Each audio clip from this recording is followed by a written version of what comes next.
one thing I want to do right now is introduce our special speaker, Jon'a Joiner. She is a human capital and equity consultant who focuses on finding practical ways to connect people with effective solutions and building culture within businesses and their leaders. Jon'a is also a wellness enthusiast, founder of Drink First, Then Pour, a community for high-achieving women dedicated to living well by focusing on the interconnectivity of a healthy mind, body, and spirit. Jon'a believes holistic wellness is a vital component of personal and organizational effectiveness. So let's give a shout out to Jon'a. Hello, hello. Thank you. I'm just going to do a little intro to myself. Thank you very much for that, Esther. Attitude nasty. Talk big, but my bank account match it. Hood, but I'm classy. Rich, but I'm ratchet. Haters kept my name in their mouth, not a gag. Okay, so if I was in person with you all today, I would have had a little bit of coming out music, a little walkout music. So sometimes you just have to be your own hype woman, okay? Sometimes you have to hype yourself up and, you know, just remember who you are. So anyway, I just wanted to start my session with that. I am so glad to be with you all today. Again, thank you so much to the Society for inviting me, for having me to share space with you all. The topic I was asked to represent today is about prioritizing health and wellness. And I had my, you know, like my typical talking points and like my speech ready for you all. And the closer I got to this moment, I thought that I would do something a little bit different today. You know, I think with everything that's happening and sort of where we are as women, as professionals, as you know, bosses, you know, excuse my language, as badasses, I think we're under a lot of stress, right? We're under a lot of stress. We've got a lot of different things going on. And I wanted to bring something a little bit different to the table today. Yes, I am wearing a cross. Yes, I do love God, but I cuss a little bit as well sometimes. I will refrain from that in today's session though, for the most part. But so I, as Esther said, I am a equity and inclusion consultant. I'm also a wellness advocate. But I want to talk to you all today about hard truths. And I'm going to share my screen.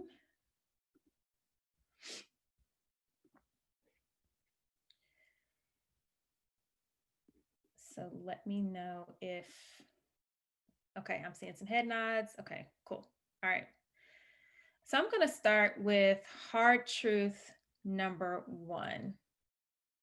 How is that spacing? Are we good? Get a head nod? Okay, perfect. All right. So hard truth number 1, there is no growth without change, and there is no change without loss, and there is no loss without pain. As we've all experienced 2020, I'd be willing to bet, if I were a betting woman, that we've all experienced some sort of pain. Whether that was the pain of actually losing someone due to COVID or many of the other, you know, ills or illnesses or things that have taken place, whether it has been loss of freedom, whether it has been loss of a job, I'd be willing to bet that most, if not all of us, have experienced some sort of pain and loss. But I would also say, though, that through that can come growth. Through that can be positive change. 2020 has been a dumpster fire in a lot of ways, but at the same time, it has created opportunities for adaptation.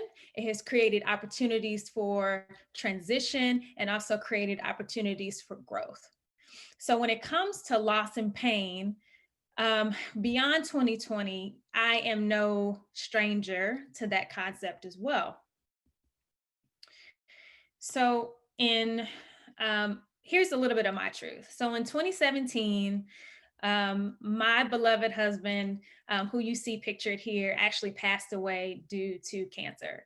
He had dealt with a years-long battle with this disease, and our entire marriage really was sort of rocked by the cancer. He was diagnosed just a few months after we got married. So again, our entire marriage was kind of built around that. So here I am, this newlywed.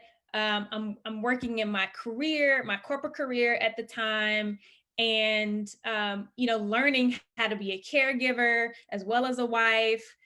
Shortly thereafter, we welcomed our daughter, so now I'm a new mom, and I'm also a people manager, and just trying to juggle all the balls, right? Like so many of us, it's work and family and all the things, and work had become, my respite, right? It was my, it was the kind of the few areas that I felt like I could kind of control in life, as far as you get out what you put in type of situation. So I really just poured myself into that.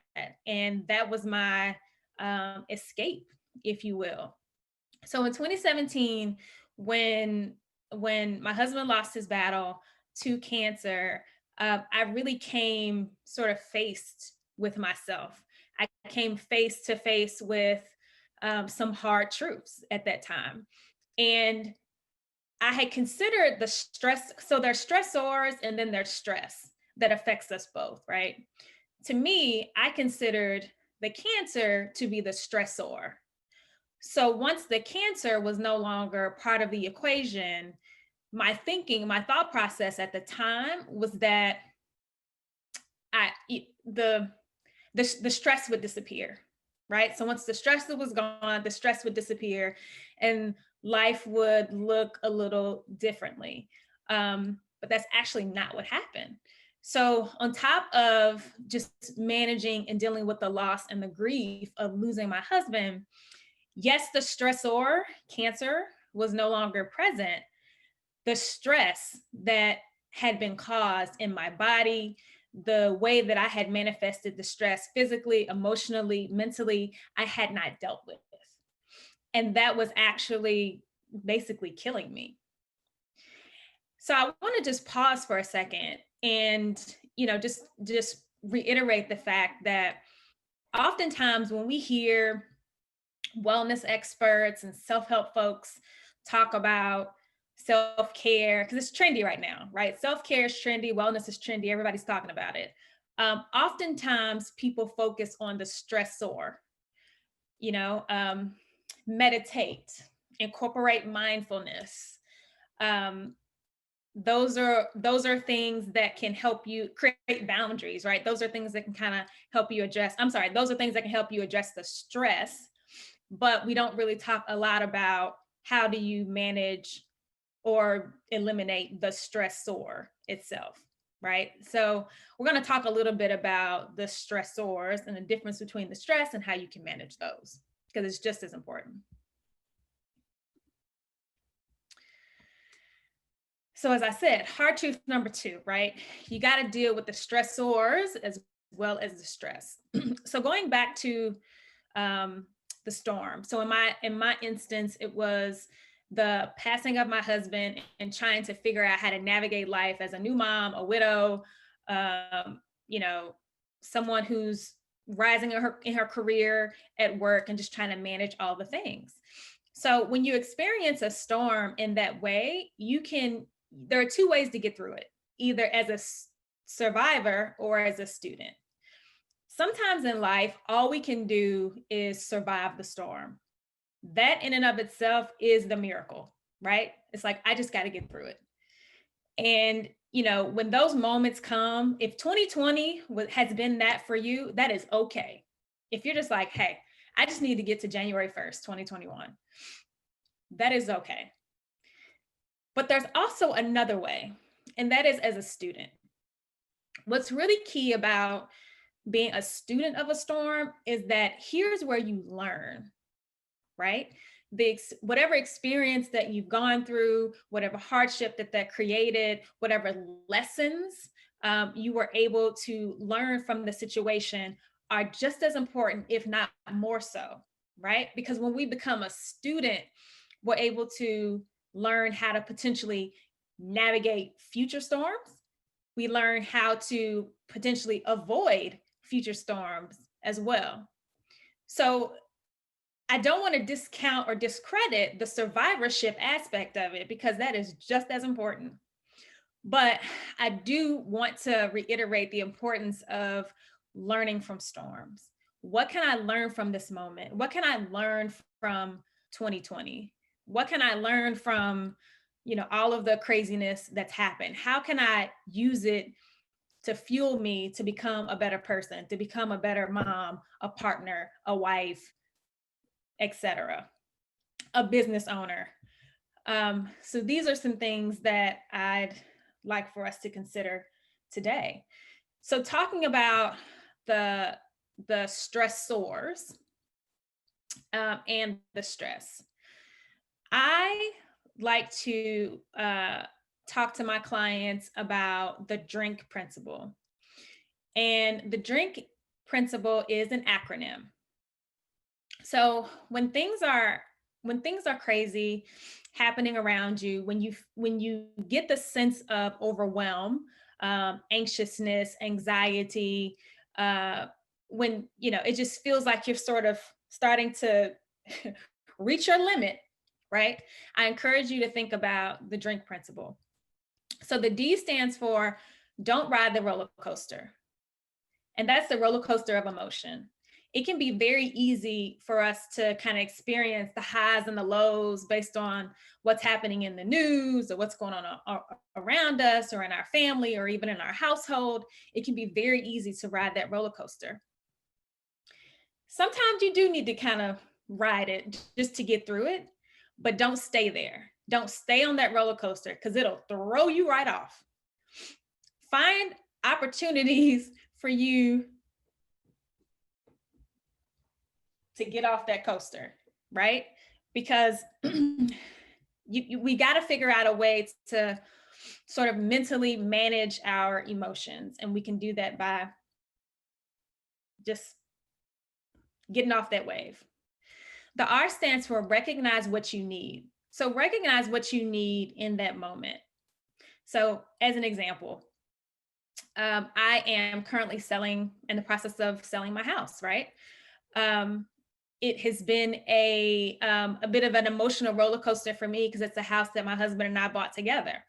So I recognized that what I needed in this moment was a friend that I could essentially share all of the feelings that I was going through, the emotional roller coaster that I was going through just throughout this process, right? So I recognized that I just needed to verbalize what I was experiencing and also journaling it out as well, right? So recognize whatever it is that you need in that moment to get you through.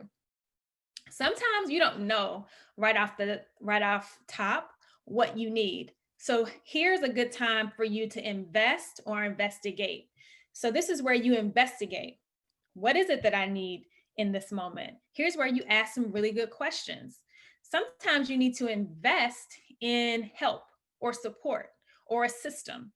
So if you're having challenges at home where you're trying to figure out, okay, how do I manage all? I've got the kids here, they've got virtual school, the house is a wreck, I got to cook, I got all the things, right?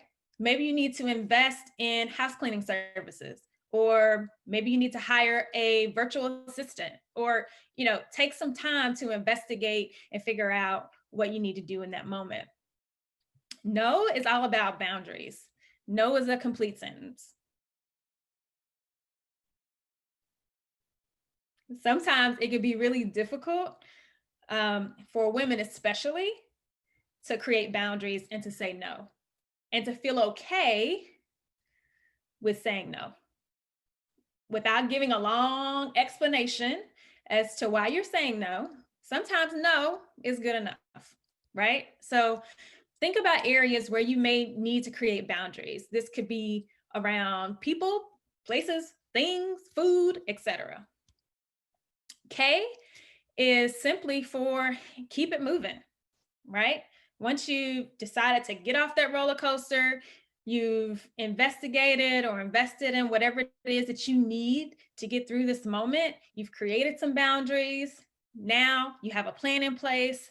It's time to execute on that plan.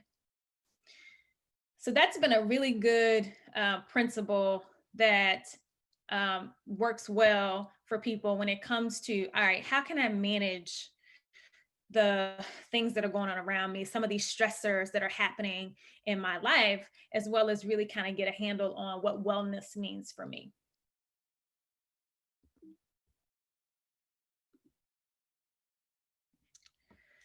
Because ultimately, we don't want to just experience the storm, right? We want to thrive.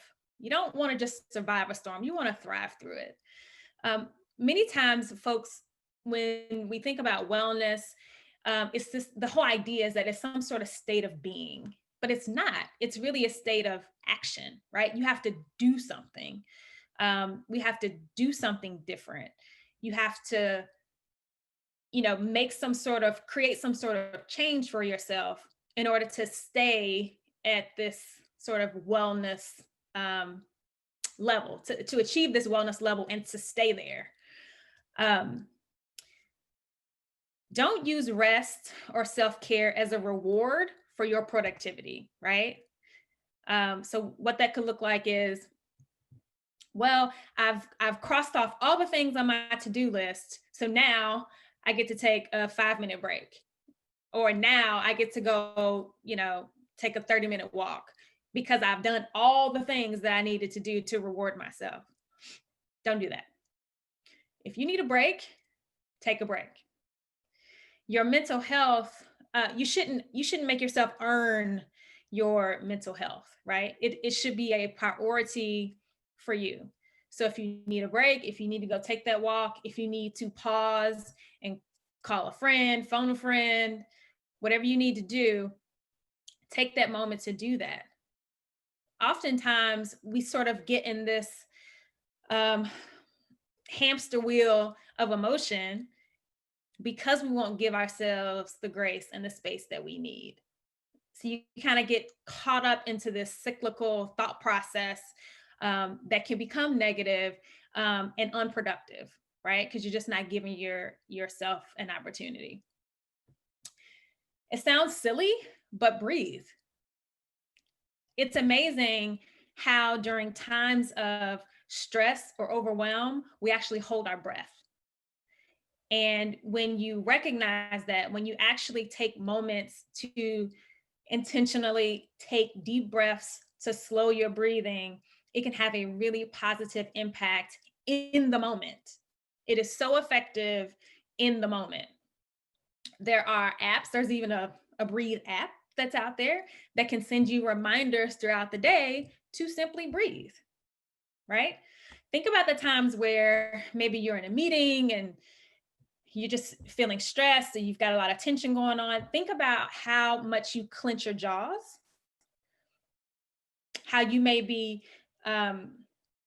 tensing your shoulders, and how you're probably not deep breathing, right? So the stress, the anxiety that you're feeling is actually manifesting in your body, which could cause other issues that we don't want, right? So just something as breathing is very, very simple, but actually has a lot of benefits. So let's not forget to do that.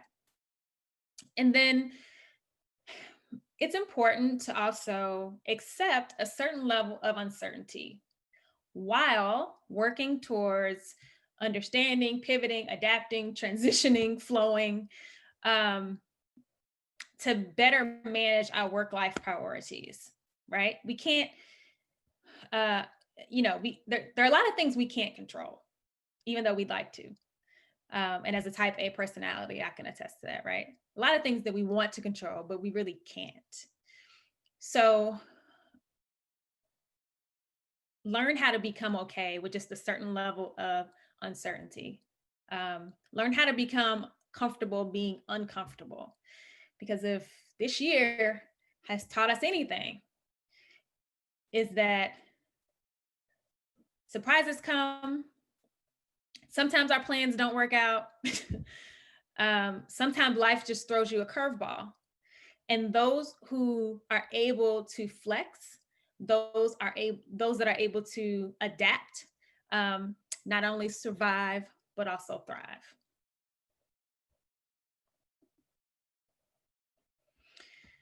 So a couple of tips I want to leave with you as far as, okay, so what does this look like at work? Meaning how, okay, Jon'a, all this wellness stuff, you're telling me to drink and do all this. Okay, what does that really look like? Okay, so here's a couple of examples. One, create for yourself what I like to call a coping kit. This is something that you can do, that you should do now, right? So not when you're in the heat of emotion or in the moment of anxiety or overwhelm, right? But something that you prepare ahead of time. In your coping kit, you place a few items. You place items that address all of your senses. So items that you can see, touch, feel, smell, and hear, right? So place your favorite candle or incense.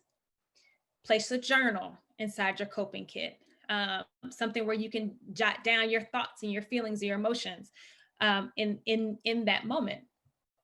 Create a playlist. Of course, we all have devices now, right? With Spotify or Apple Music or whatever, with where we can create playlists. But it's also good as a visual cue to write down the songs of whatever your happy playlist is. Like Savage would probably be on my playlist, right? So I would just write those names down of those songs and place it inside your coping kit.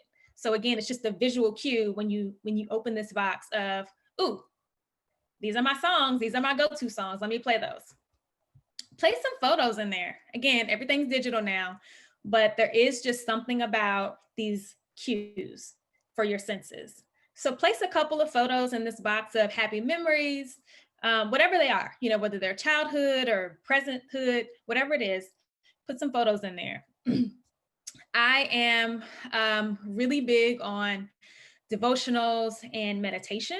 So I place a devotional inside my coping kit that I can, read and just provide some daily affirmations for myself.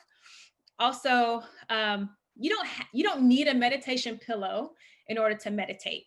However, the meditation pillow is helpful for your posture, and it can make the sitting posture a little bit more comfortable for most of us. And a meditation pillow is really just a pillow, a small pillow that you could buy really anywhere. But something that supports your lower back, supports your lumbar, that you just sit on during your meditation moments. And then also a stress ball, obviously, right? Just something that you can hold and feel and touch. Affirmations. Again, if a devotional isn't your thing, definitely pick out some affirmations, some of your awesome warrior, just affirmations that make you feel powerful and strong. Add those to your coping kit. I have gum in mine. And that simply is because I like to snack. I'm a snacker, but I don't want to snack on things that will, obviously add pounds. So I just place some gum in there because it is able to appease that little oral fixation thing that I have. So that's your coping kit, right? So in those moments where, again, you're just feeling overwhelmed or anxious, that's where you can go grab that, easily pull out a couple of these items to help you just get over that hump. I also want you to think about, besides your coping kit, so what shifts, meaning behaviors, mindsets, habits do you think you can make in order to get yourself closer to whatever vision you have for your life? Sometimes when we feel overwhelmed or stressed,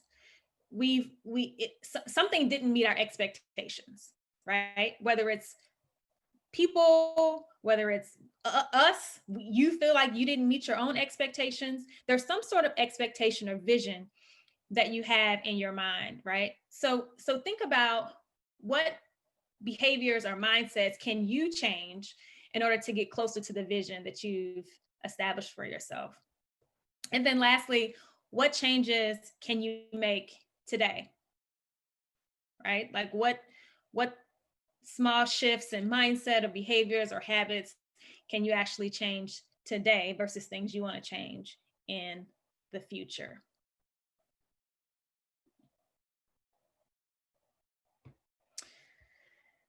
So I will stop there and open it up for questions. If anyone has questions, feel free to either unmute yourself and ask or post in the chat room.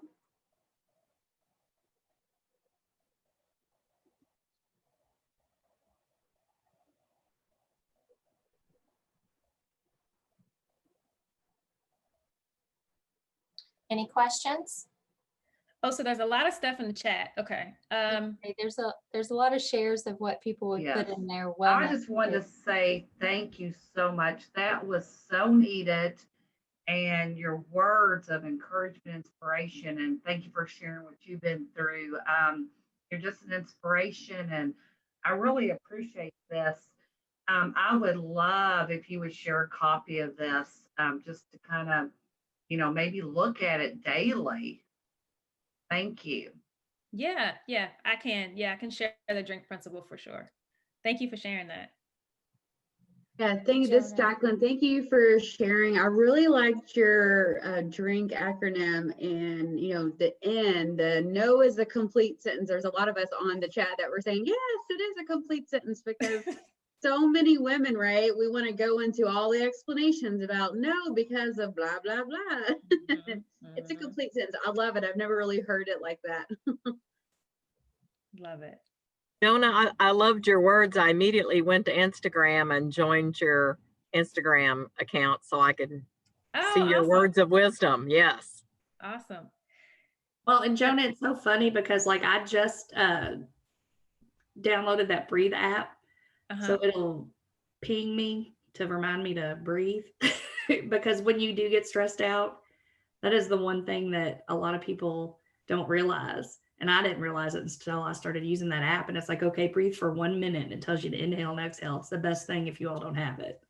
The key is just to remember to actually listen to it. My Apple Watch tells me to breathe all the time, and I'm like, I don't have time for that. Nope. Like, we gotta keep. Can't breathe today. Yeah. And what's interesting, right, is, for those with kids, we often tell our kids this: breathe. We want them to calm down, right? It's like, breathe, take a deep breath, calm down.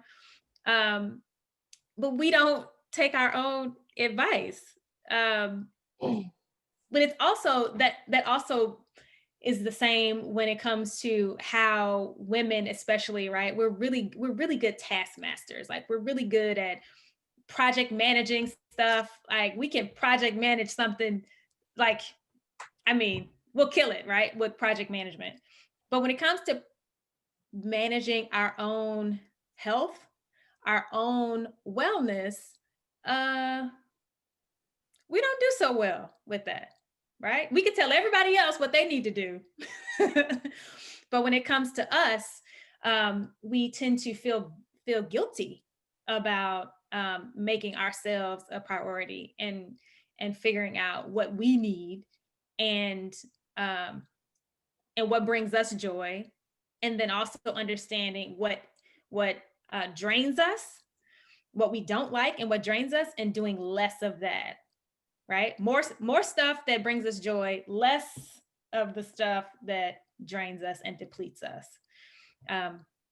We need to do better about prioritizing us. Hey, Jon'a, you mentioned one of the bullet points was to recognize what you need and then articulate it. Do you think that that's a muscle that you had to learn to exercise, or is that something that's come naturally to you? Good question.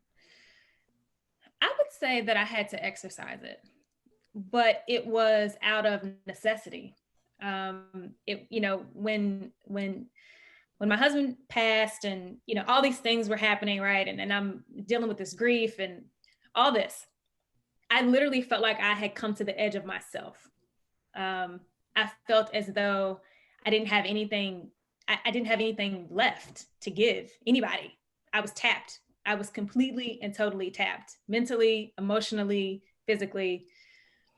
Even I was on autopilot, right? So I was still very high functioning, which, again, women, we tend to do that pretty well, right? I'm still very high functioning. I'm going to work. I'm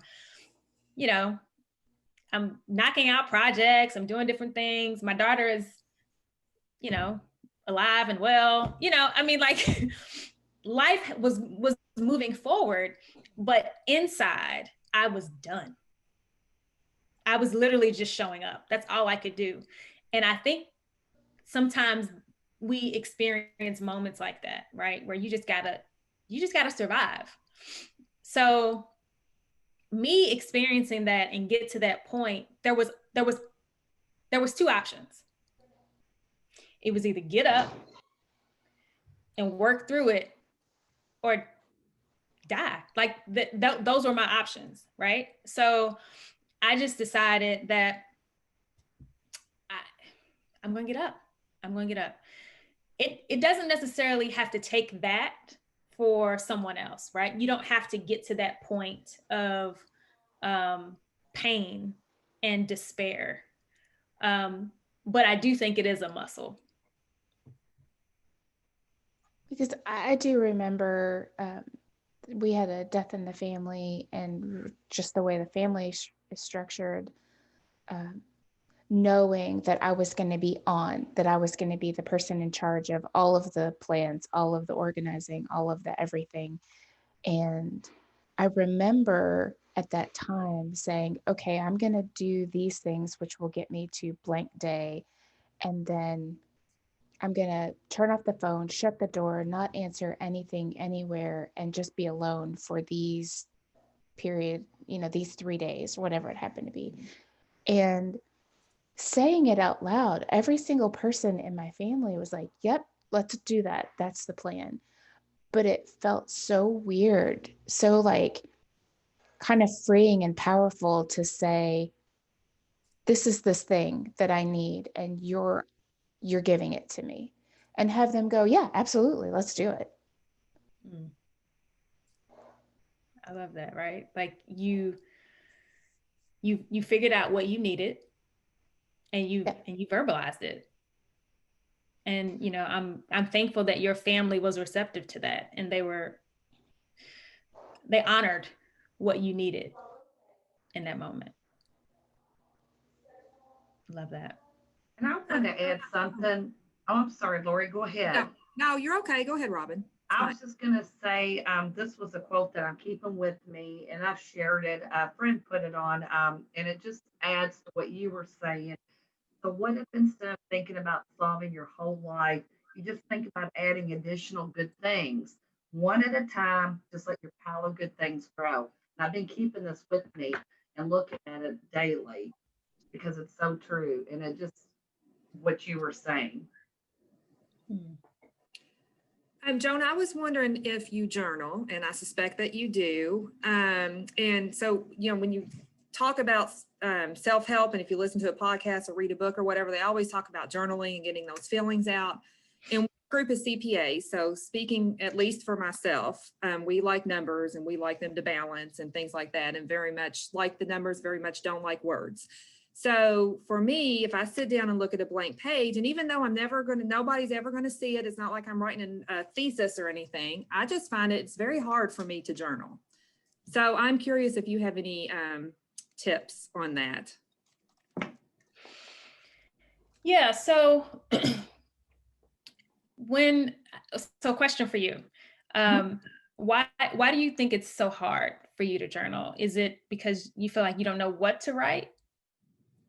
Yes, I feel like you know, I don't know if it's so much what to write. It's just, I feel silly almost, like, you know, and I might be blocking myself. I don't want to feel the feelings that'll come out if I write whatever, you know, I'm going to write down, you know, I don't know what it is. Yeah. So I would encourage you to literally write whatever you think in that moment, whatever it is, even if it's, this is stupid, I don't know why I'm doing this. Okay. Whatever it is, jot it down, right? And as you continue to come back, and like with anything, it's repetition, right? So come back to it, and write again. And again, there's no formula, right? So it's literally whatever you're thinking or feeling in that moment, write that. Because the whole point is just to get your thoughts on paper, right? So it's something for a couple of reasons. One, you could come back and reflect on it later, right? Because there could be some lessons, some gems that you yourself have learned, or thoughts that you've had that could help you later down the line. Or it could be just cathartic to read whatever it was that you were thinking in that moment. Right? So try not to overthink it and say, well, it has to be perfect and it has to be, nope. Like I said, nobody's going to read it. Right. But it is helpful. It is helpful. Right. It is therapeutic and it is cathartic. Right. So I encourage you to challenge yourself to just write whatever you think or feel in that moment. Yeah. I've been trying to do that. Yeah. And even if it's just 5 minutes, right? Even if you just take 5 minutes, it doesn't have to be 30 minutes or an hour. Meditation is the same way. Meditation can literally be 5 minutes.